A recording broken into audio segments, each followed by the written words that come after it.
2025ஆம் ஆண்டுக்கான அண்ணா விருது அமைச்சர் துரைமுருகனுக்கு வழங்கப்படுவதாக தமிழக அரசு அறிவித்துள்ளது.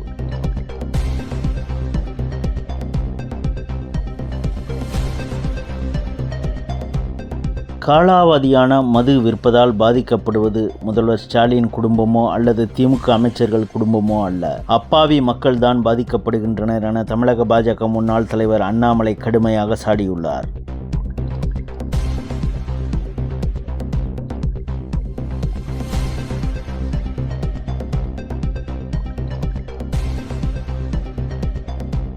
சம வேலைக்கு சம ஊதியம் என்ற கோரிக்கையை வலியுறுத்தி 19வது நாளாக போராட்டத்தில் ஈடுபட்ட இடைநிலை ஆசிரியர்கள் 1000 பேரை போலீசார் வலுக்கட்டாயமாக கைது செய்து வாகனங்களில் ஏற்றிச் சென்று சென்னைக்கு வெளியே கிளாம்பாக்கம், செங்கல்பட்டு போன்ற பகுதிகளில் இறக்கிவிட்டனர்.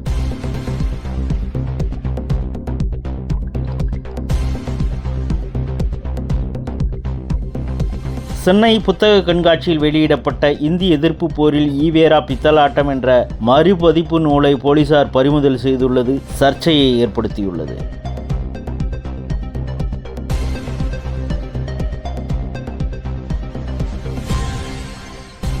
மும்பைக்கு வந்தால் கால்களை வெட்டுவேன் என ராஜ் தாக்கரே பேசியது கண்டனத்துக்குரியது. கட்சி, அரசியல், கொள்கை என எல்லாம் கடந்து தமிழ் இனத்தின் மகனாக நாம் அண்ணாமலைக்கு துணை நிற்போம் என்று நாம் தமிழர் கட்சியின் தலைமை ஒருங்கிணைப்பாளர் சீமான் தெரிவித்துள்ளார்.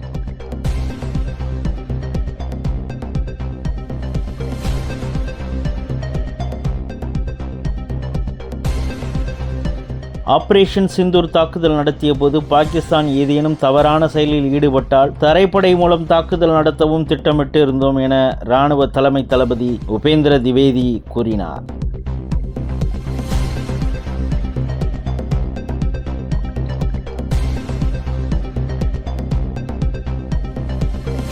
ஜனநாயகன் படம் தணிக்கை சான்று கிடைக்காத விவகாரத்தில் விஜய்க்கு காங்கிரஸ் எம்பி ராகுல் ஆதரவு தெரிவித்துள்ளார்.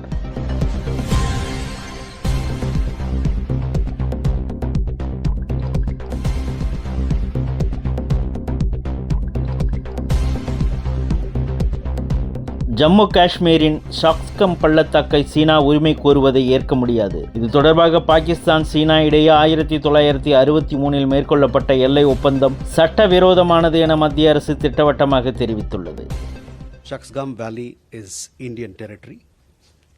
We have never recognized the so-called China-Pakistan boundary agreement that happened in 1963.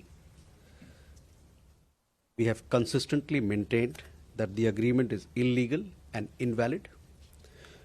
We do not recognize the so-called China-Pakistan economic corridor either, which passes through Indian territory that is under forcible and illegal occupation of Pakistan. The entire union territories of Jammu and Kashmir and Ladakh are an integral and inalienable part of India.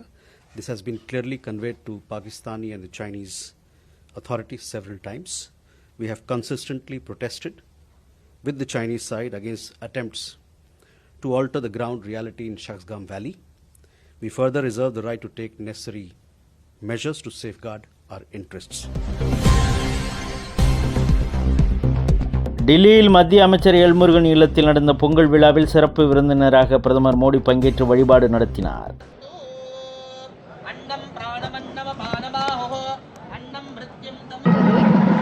உழைப்பின் மேன்மை, இயற்கையின் பெருமை, நன்றியின் அளவு, உறவின் அழகு, மண்ணின் மனம், பண்பாட்டின் வண்ணம். பொங்கல் பண்டிகையை நம்மோடு இணைந்து கொண்டாடுவதற்காக நம்முடைய மாண்புமிகு பாரத பிரதமர் அவர்கள் இன்னும் சில நிமிடங்களில் விழா நிகழ்விடத்திற்கு வருகை தர இருக்கின்றார்கள் என்பதை மகிழ்ச்சியுடன் தெரிவித்துக் கொள்கின்றோம். நம்முடைய மாண்புமிகு பாரத பிரதமர் அவர்கள் இன்றைய நிகழ்விடத்திற்கு வருகை தரும்போது பத்மஸ்ரீ விருது பெற்ற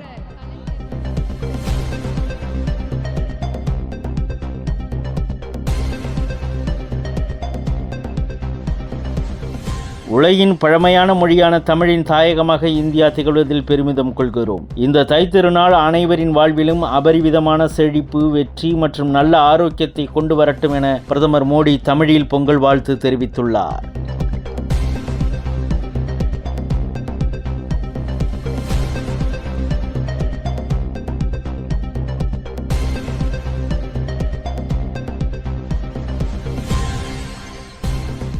டில்லி வந்துள்ள சீன கம்யூனிஸ்ட் கட்சியின் உயர்மட்ட குழுவினர் RSS நிர்வாகிகளை நேற்று சந்தித்து பேசினர்.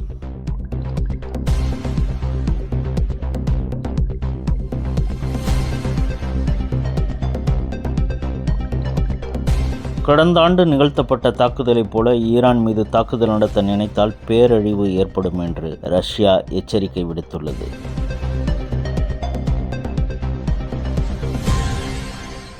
இந்தியாவில் ஜெர்மன் மொழியை கிட்டத்தட்ட 2.5 லட்சம் பேர் கற்கின்றனர் என்று ஜெர்மனி பிரதமர் ஃப்ரெட்ரிக் மெர்ஸ் பெருமிதத்துடன் புகழாரம் சூட்டியுள்ளார்.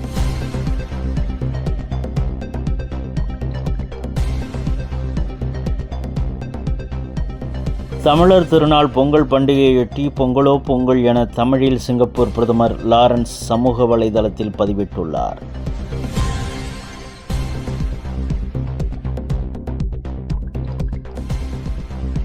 பிரிக்ஸ் கூட்டமைப்பின் தலைமை பொறுப்பை நம் நாடு ஏற்றுள்ள நிலையில் அதற்கான பிரத்யேக இணையதளம், லோகோ எனப்படும் லட்சணை மற்றும் மையப்பொருளை நம் வெளியுறவுத்துறை அமைச்சர் ஜெய்சங்கர் வெளியிட்டுள்ளார். This is India's logo for BRICS 2026.